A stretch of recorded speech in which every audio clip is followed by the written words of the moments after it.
అంటే మిగిలినటువంటి ఆర్గాన్స్ మీద ఏమన్నా ఇంపాక్ట్ చూపే అవకాశం ఉందంటారు? ఇప్పటివరకు జరిగిన ట్రయల్స్‌లో అలాంటిది ఏమన్నా ట్రేస్ ఔట్ అవ్వడం, లేదంటే ఏదైనా ప్రూవ్ అవ్వడం లాంటిది ఏమన్నా జరిగిందంటారా? లేదండి. ఒకటే ఒక సైడ్ ఎఫెక్ట్ వాళ్ళు చూసిందేంటంటే ఇన్ని రోజుల ట్రయల్‌లో లావు అవ్వడం అయితే కామన్‌గా చూస్తున్నారు తప్ప, పెద్దగా డిజైర్ ఫ్యాక్టర్‌ని హ్మ్. అయితే తగ్గించినట్టయితే ప్రూవ్ కాలేదు. అంటే ఏ ఏజ్ గ్రూప్ వాళ్ళు ఇది వాడితే బెస్ట్ అంటారు? అంటే యంగ్ ఏజ్ వాడితేనే బెస్టా? లేదంటే ఓల్డ్ ఏజ్‌లో ఉన్నవాళ్ళు గూడా అంటే మిడిల్ ఏజ్‌లో ఉన్నవాళ్ళు గూడా వాడితే మంచిదంటారా? అంటే సార్ లిటరేచర్ ఏం చెప్తుంది అంటే, ఏ ఏజ్ గ్రూప్ అన్నా వితౌట్ ఫియర్ స్టార్ట్ చేయొచ్చు. ఓకే. ఏదైనా సైంటిఫిక్ డేటా ఏమని చూపిస్తుందంటే, వాళ్ళు 20 ఇయర్స్ నుంచి 2 టైప్స్ ఆఫ్ డోస్ తయారు చేస్తారు మనకి. ఒక ఓకే. టాబ్లెట్, ఒకటి ప్లాసిబో అంటాం.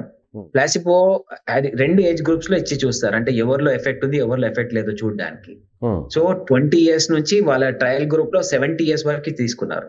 ఓకే. సో ఎనీ ఏజ్ గ్రూప్‌లో మగవాళ్ళలో పెద్ద వీర్య కణాలు 65 ఏళ్ల తర్వాత కూడా మనకి వీర్య కణాలు ఉంటాయి.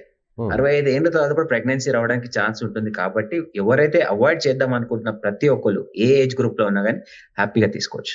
ఒకవేళ ఈ పిల్ స్టార్ట్ చేస్తే అంటే ఈ పిల్ డే 1లోనే యూజ్ చేస్తే అప్పటినుంచే స్పెర్మ్ రిలీజ్ అనేది ఆగిపోతుందంటారా?